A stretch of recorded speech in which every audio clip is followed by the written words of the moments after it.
Hey everyone, welcome back to the Creating with Impact podcast. I am super excited for this week's episode. It's going to be an interview episode with licensed creative arts therapist Wen Chang. So I am super excited to bring her on and to have this really awesome discussion with her. So I hope you guys enjoy it as much as I enjoyed talking to her. And one quick note, I just wanted to update the episode with her website. So it is www.wencreativehealing.com, and it's WEN creativehealing.com if you want to check her practice out. So without further ado, let's go ahead and just get into this week's episode. Are you searching for a natural way to find peace, focus, and balance in your busy life? Look no further than Monk Personal Essential Oil Diffusers. Whether you need to unwind after a long day, boost your energy, or simply find a moment of calm amidst the chaos, Monk has the perfect blend for you. Say goodbye to stress and embrace a more mindful approach to life. And as an added bonus, you can use code creatingwithimpact for 10% off. Your journey to a happier and healthier you starts now. I thought we would start by just talking a little bit about your background and kind of like what attracted you to music therapy in the first place and kind of like how you got there. Sure. So I'm a trauma-informed licensed creative arts therapist and board certified music therapist, and also an EMDR therapist. And would you like for me to talk about music therapy a little bit, what that is, or just Yeah, for sure. Yeah, you can okay? talk about kind of like what each of those things are. Okay. So music therapy is a healthcare profession that uses clinical and evidence-based music interventions to address physical, emotional, cognitive, and social needs of individuals um, of all ages throughout the lifespan, because we're all musical beings. We can respond to music even as a baby, right? And at the end of life. And those goals are addressed within a therapeutic relationship.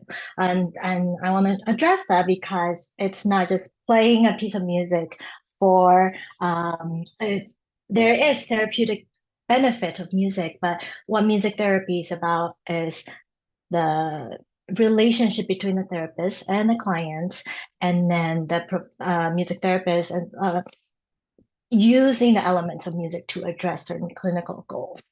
Okay. And then in New York, I live in New York for the past over 20 years.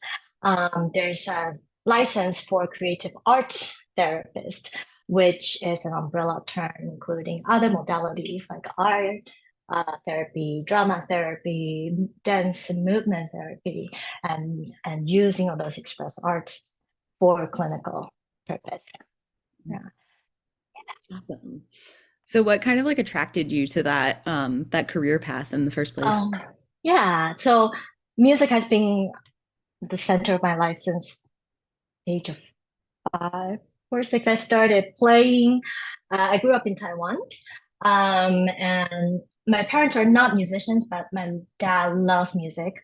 So I remember my first instrument was actually an electric organ. It's really cool. Like my right hand plays on the upper layer, left hand play lower. My left foot had to step on the bass pedal, and the right foot had to control the volume. It's really fun. I remember loving it.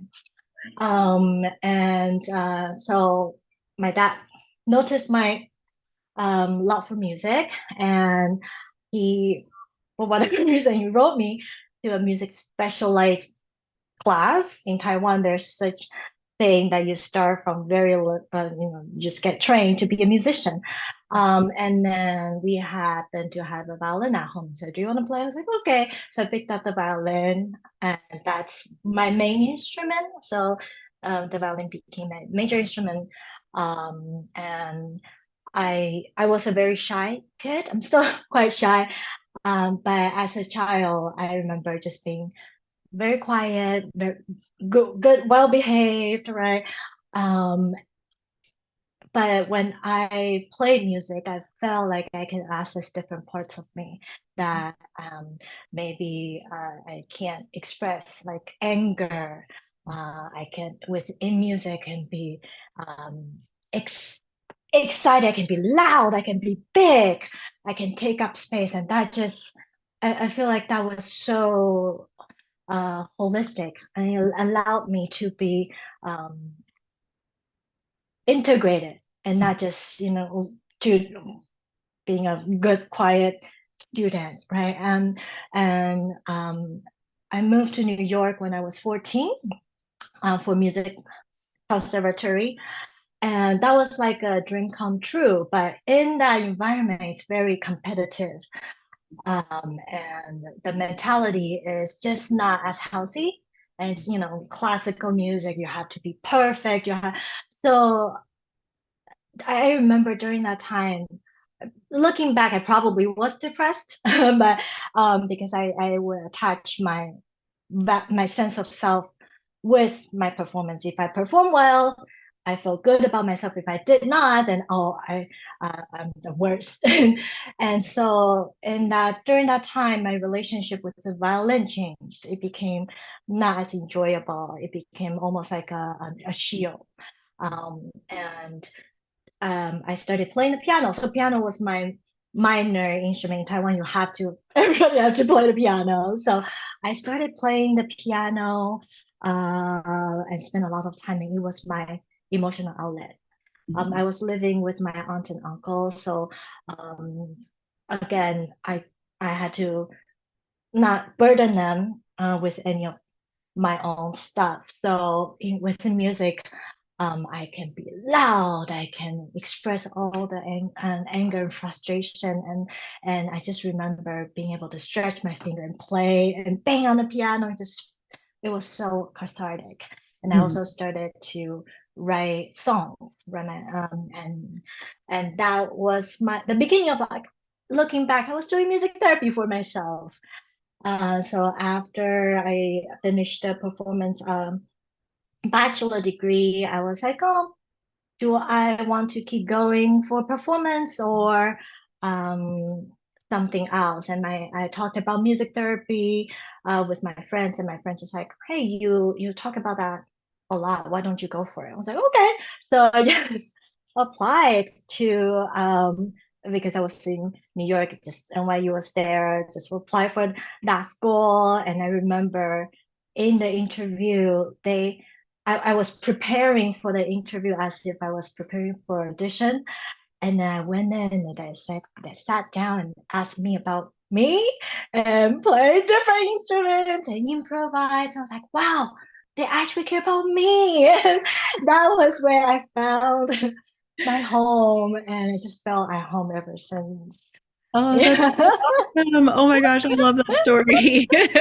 That's so awesome. I feel like it's so interesting too how like especially with music, you can approach it from Mhm. so many different angles where it's like it can be Yeah. therapeutic or like you were saying like with the classical Yeah.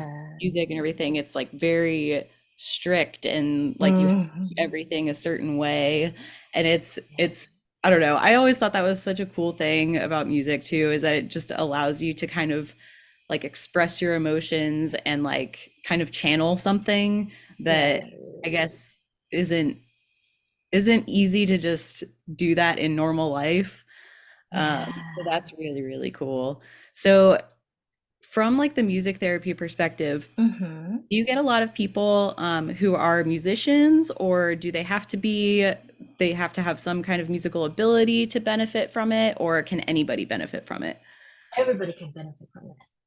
That, You don't have to have any musical background because, if you think of our heartbeat, it's our pulse. Everybody has that, right? So it's already the connection to rhythm.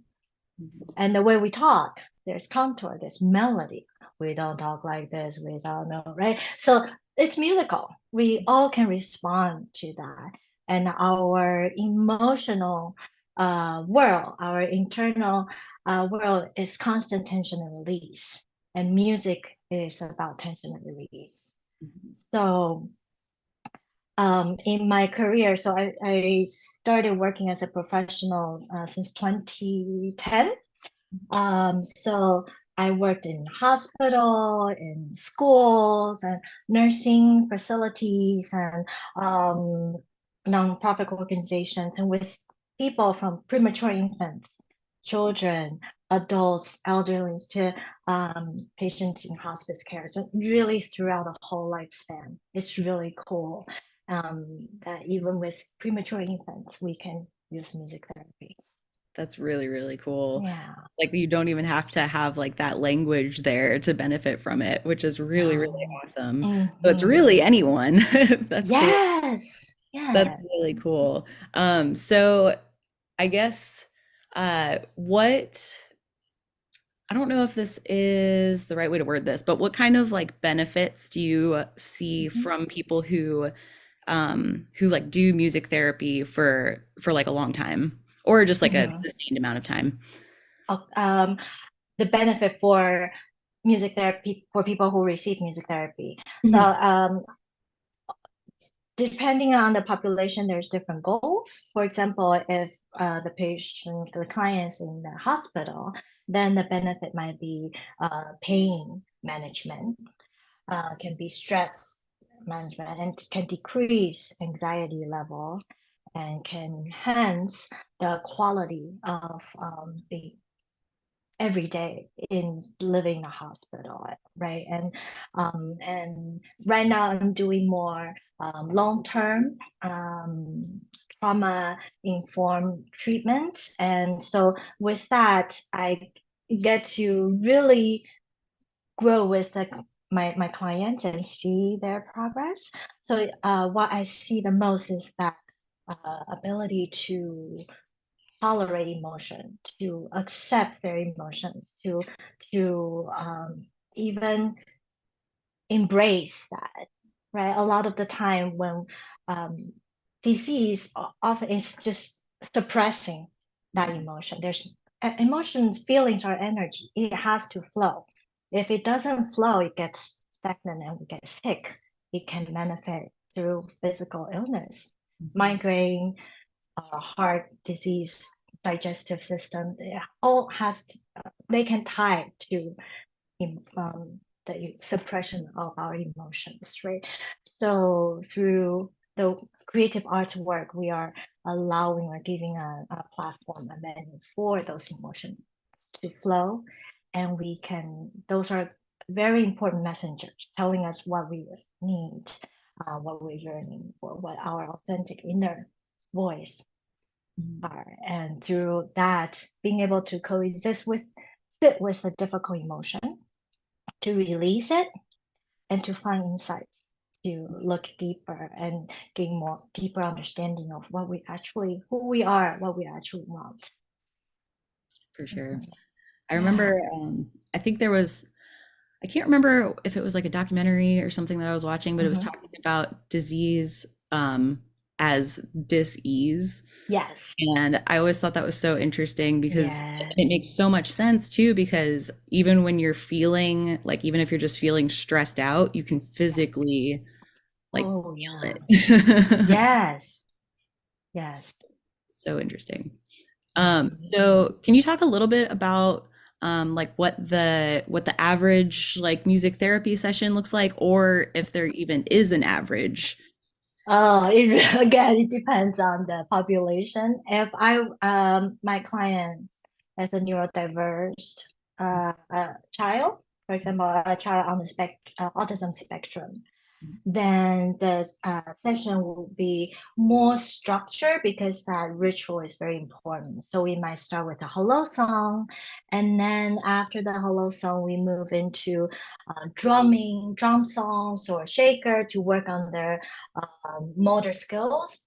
Growth and fine motor skills, and then there are some songs to um, uh, so through drumming, through singing, it's all allowing that self-expression, right? And in my training at NYU, it's creative music therapy, which means we improvise a lot.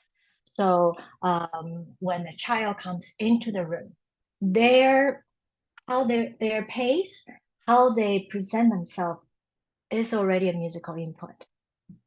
And I improvise according to that to create that connection.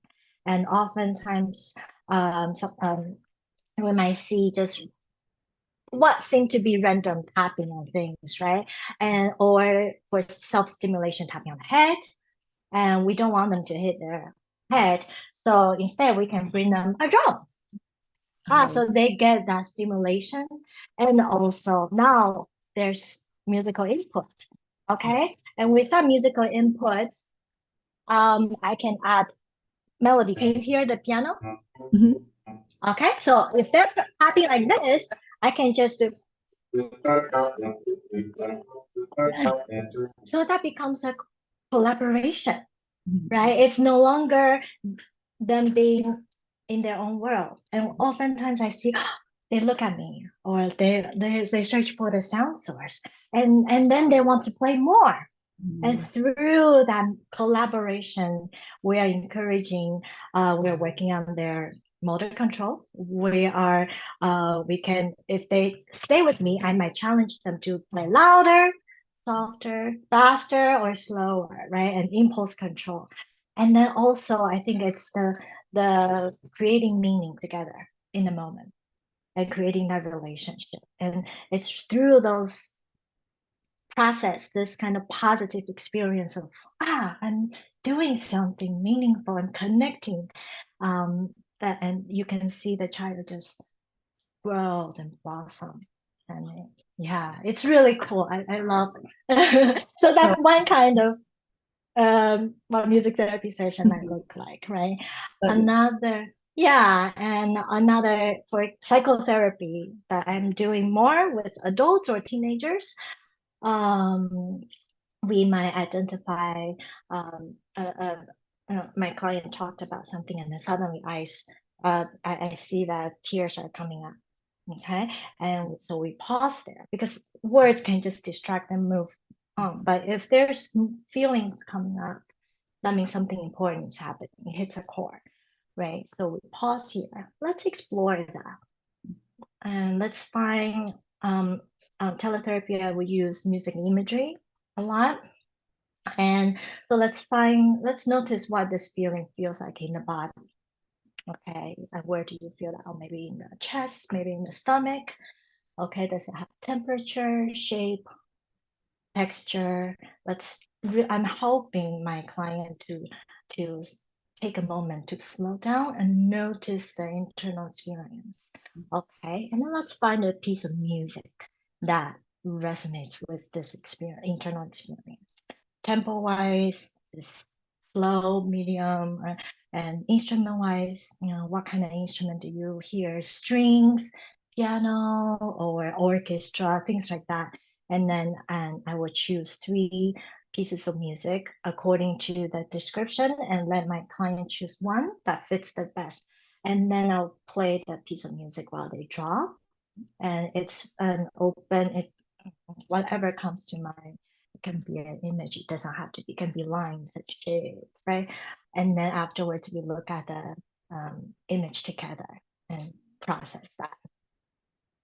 And in this whole process, it just helps the client to slow down and to learn that, oh, I can live with this, exist with this emotion. It doesn't feel too overwhelming. Okay, because in the process, you're already allowing that energy to be released. And then through looking at the picture together, we often find new insights and meaning from it. Yeah. That's So that's awesome. another approach, very different. Mhm. Active create improvisation or using pre-recorded music, combining art. So Yeah. it's like very dependent on like the person that you're working Yes. with. Yep. Yes. Yeah. I feel like honestly, personally, I feel like that's how everything should be. Just Yes, focus on the person that exactly. you're working with, not like, Exactly. yeah, because everybody's Yeah. different. Everybody's But different. So I have a lot of tools in my pocket and I um, meet the person. I don't have an agenda. I meet the person and then pick what tools work. That's awesome. So you mentioned creative music therapy is more about like improvisation, uh, Mhm. and sounds like kind of like being in the moment. Are there Yeah. other like sections or subsections of music therapy that are more like kind of niche and focused, or is it more of like an overarching kind of thing? So with the, I would say elderly population, we use songs a lot. Or, because songs um, carries emotion and it can elicit um, memory, positive memories from the past, and actually organize that person into the moment and regulate mood. So with that population, we use a lot of songs in the 20s, 30s, 40s, 50s, 60s. We also do drumming circles. Again, it's creating that social connection and work. And when music happens, you can see the room just becomes alive, and the acuity level increases. People are in a flow. And when we are in a sense of flow, that's the optimal experience, right? The more optimal experience we have in life, the better the quality of life can be. Mhm. That's very true. Yeah. Um, so what are some of the challenges that you Mhm. encounter, and kind of like how do you overcome them? I'm sure like during COVID, that was probably a whole thing all itself. Yes, yes. So, the I think with COVID, with the teletherapy, the uh, biggest challenge is the time lag between, uh, right, the what the client hears and what I'm playing, or vice versa. So, improvisation can be a little tricky, and I just have to know that what they're hearing from me is slightly behind, and what I hear from is slightly behind, and I just have to keep the flow. I had to keep that pulse instead of responding to what I hear, because Mhm. it's gonna delay and affect the flow. So that's one. Another challenge I encounter is that people saying that they feel self-conscious about, oh, I don't know what, I never play music, or don't have a good voice. I don't know how to sing, right? And how I work with that is to make this experience very playful, very easy. Let's make silly noises. Start there. And then after making it playful, okay, let's add a little melody to it. And now it becomes less intimidating. And then we add more slowly. They're like, oh, it's not that hard. I think the important what with music therapy is like, it's not that hard. Make music is not hard. We all have it. Yeah, to break that separation between the musician, the professional, and the audience. Music should belong to everybody. We can all benefit from it. Definitely. Yeah. Are there any like success stories you'd like to share or Sure. Um, I thought of two mo small moments, aha moments, that I want to share. One is in a hospital. I was working with a boy who had an injury and had to stay there for a week. And he was 9, and it was a very good boy. He didn't want the parents to worry, so he held everything together, saying, "Oh, I'm fine. Oh, it is fine." And when I was working with him, I was like, "Okay, let's just play some music." So he was playing, and we moved to some vocalization. And the reason that I chose that is because when we try to suppress our feelings, we hold our breath, right? And but our breath is the source of life, and it connects our mind and body. So voice work is very powerful in that way. That when we connect to our voice, our breath, we are able to connect to our body. So I suggested that he was open to it. So I was playing some um, um, um, blues and just like, let's start with making funny sounds. So we were making funny sounds. He was having fun, and then adding short melodies for him to echo, and then he started to get into it, and then he started to sing about how hard it is to be in a hospital and to be away from his friends and not wanting his parents to worry. And he just started crying, and I just held the space for him. And afterwards, you could see his affect, his body was more upright. He had let go of a lot of that emotion that he was holding along. So yeah, I know. Oh. I see a lot of moments like that. It's really amazing. Oh. Yeah. Yeah. So, and another one is with music and imagery with more psychotherapy.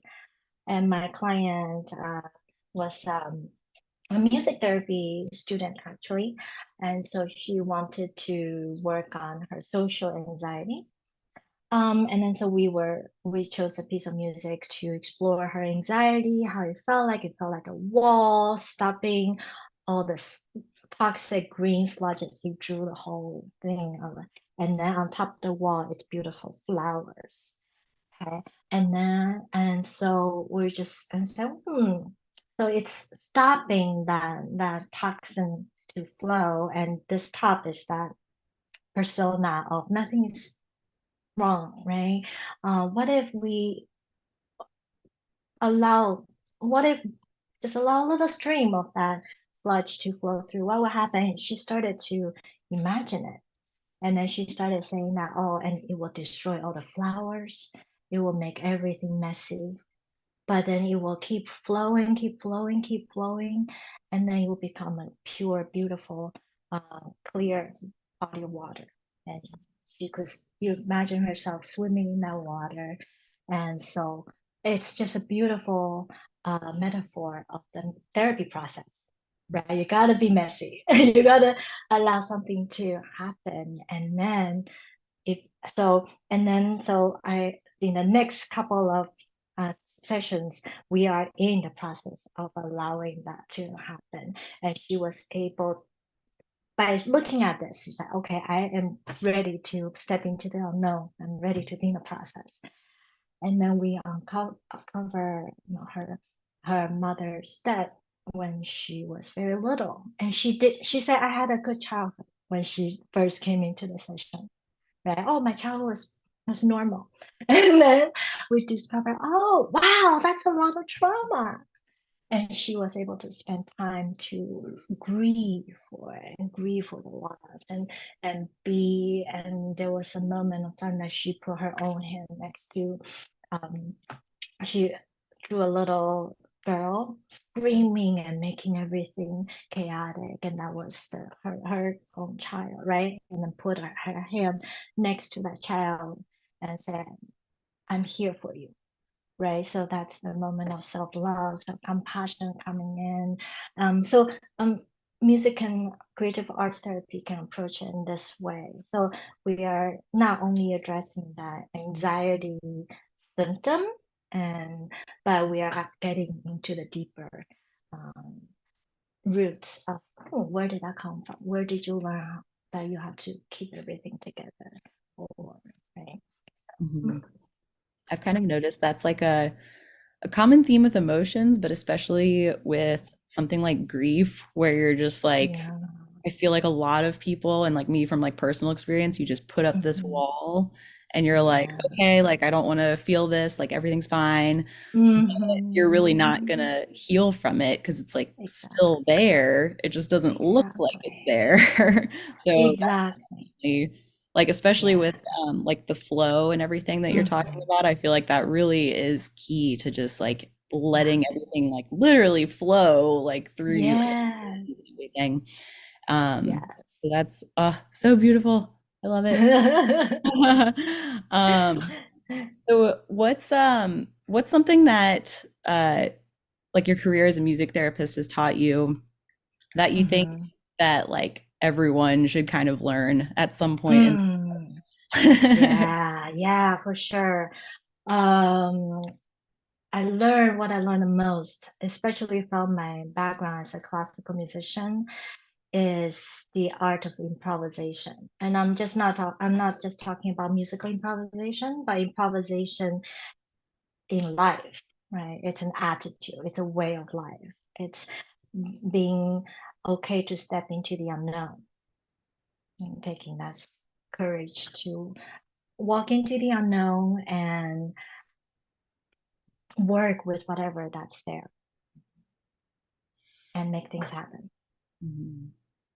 I Yeah. feel like that's a lot of what life is too. So Yes, we're constantly improvising, right? I'm improvising right now. You're improvising right now, in a sense, right? I'm not writing out every Mhm. single word. Mhm. So improvisation is already what we're doing, and I think it's just that openness and attitude to like, I'm just gonna see what happens. I'm gonna dance with whatever comes. Mhm. Yeah. There's a there's a bass player that I really like, Victor Wooten. And Yes. yeah, and he Mm-hmm. talks about he's written like a few books about Yeah. just like that whole process. And I remember one of the things that really stuck out to me was he was talking Mm-hmm. about um like learning music as a language, and he was talking about Yes. how like we're always improvising and like jamming Mm-hmm. with people even from Yeah, when we're like a kid and we're like that's learning how to right. speak and like deal with Yes. people and communicate and all of Yeah. those things. It's like the same thing as Mhm. doing that in music. So that's kind of Exactly. I kept thinking about that. Like this whole conversation, I was like, Exactly. Victor Wooten, I need to remember to bring up Victor Yes, Wooten. exactly. Yeah, when I'm thinking about classical training, it's like you're training a bunch of people who can recite Shakespeare perfectly, but can't have a regular conversation. Mm. Why is that, right? There, I support the change of that kind of training. Mhm. Skill is one thing, but I think it's so important to be able to just use that tool, such an amazing, powerful tool to help us to have conversation, to connect.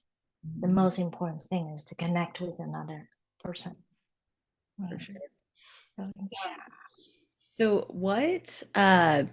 what are some like misconceptions that you see that sometimes people have about music therapy? Mhm. Or I mean, if they do have misconceptions about it, but I would assume kind of some people would, just because it's like a little bit of a different type of therapy that I feel like a lot of people Mhm. don't really even know about.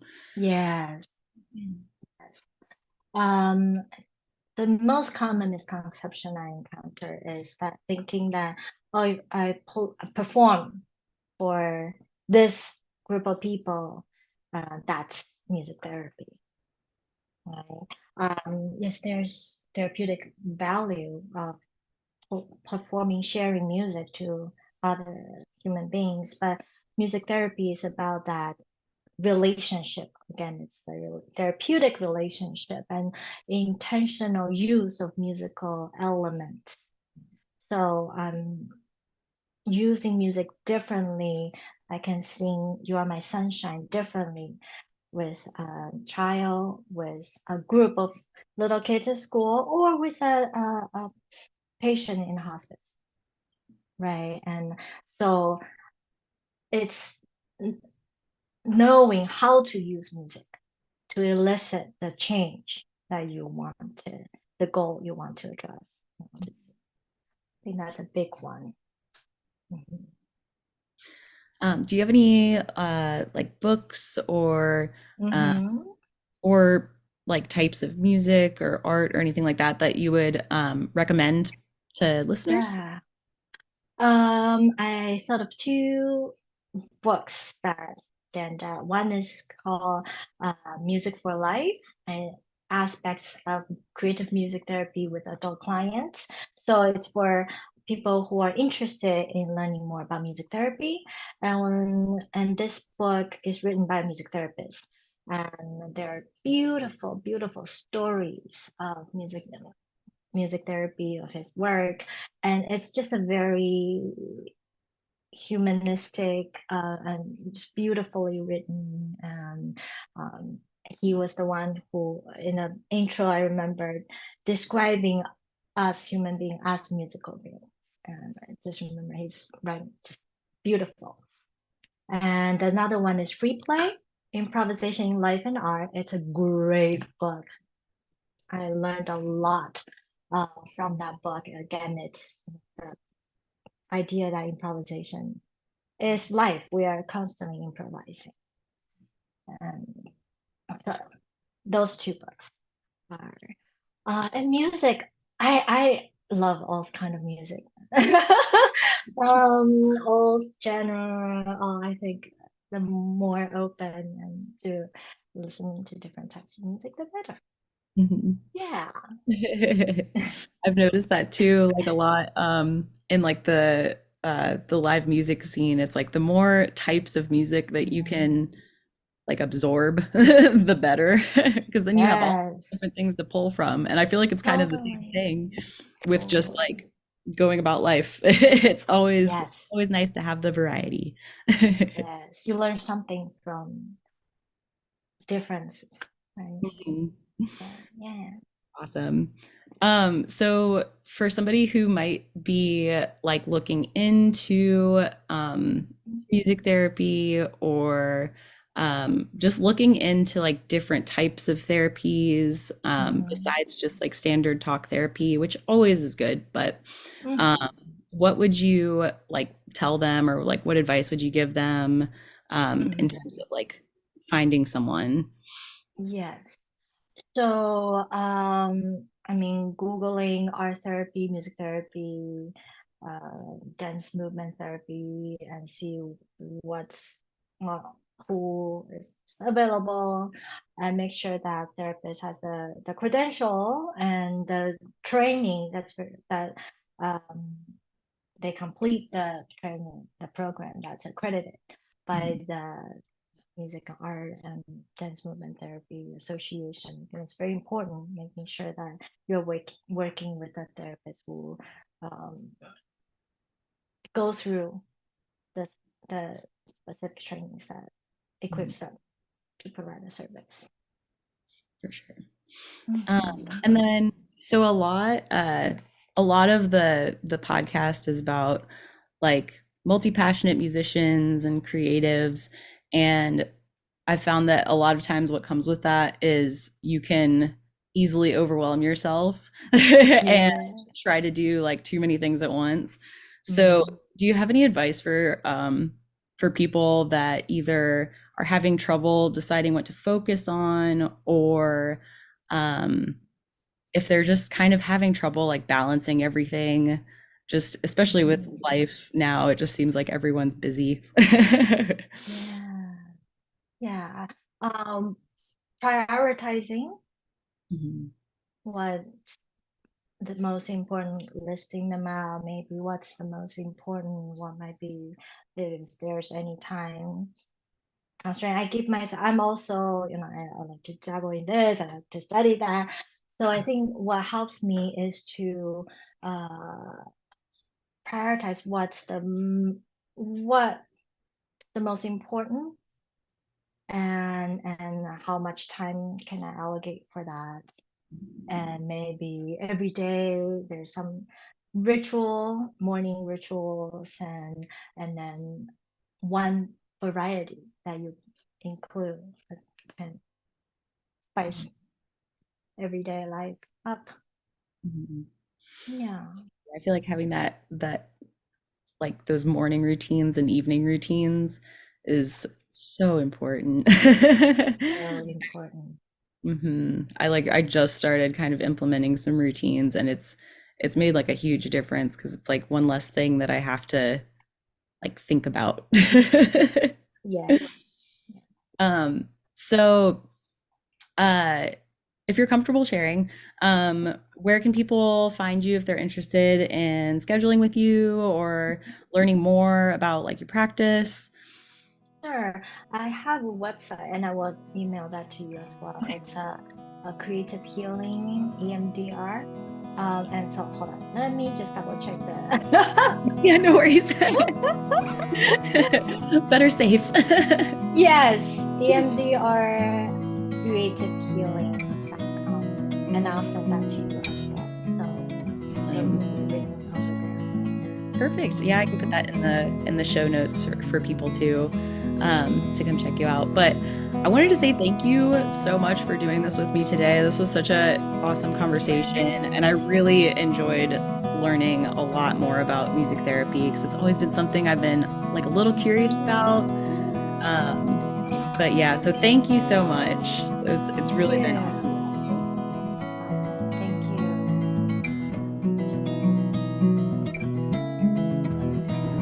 you. As always, you can find me at creatingwithimpact.com or on Instagram at creatingwithimpactpod. You can also check out Creating with Impact on Patreon at patreon.com/creatingwithimpact, where you can become a subscriber and get all sorts of extra content and resources. 10% of all of our Patreon proceeds benefit Mental Health America, which advances the mental health and well-being of all people living in the U.S. through public education, research, advocacy and public policy, and direct service. Leave a 5-star review wherever you listen to this podcast or join our Patreon, and we'll give you a personal shout out on the show. As always, if you have any stories or successes you'd like to share, or if you'd just like to get in on the conversation, you can email creatingwithimpactpod@gmail.com.